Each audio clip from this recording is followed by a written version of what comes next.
Hey guys, welcome back to BUZZIPPER. Today we are going to talk about Donda, the 10th studio album by American rapper and producer Kanye West, released on August 29, 2021 by Good Music and Def Jam Recordings.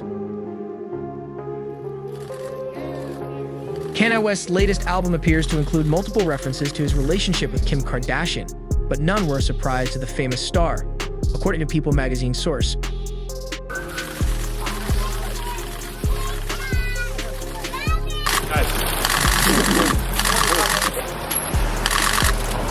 The lyrics in one song in particular, Hurricane, seem to hint that Kanye West cheated on Kim Kardashian after their first two children were born.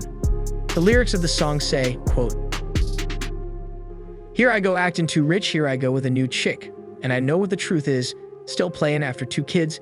It's a lot to digest when your life always moving." He raps on the track.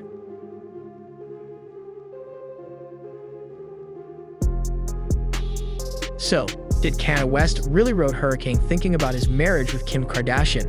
Stick around for more. And don't forget to subscribe for all the latest news on your favorite celebrity. Thanks for watching.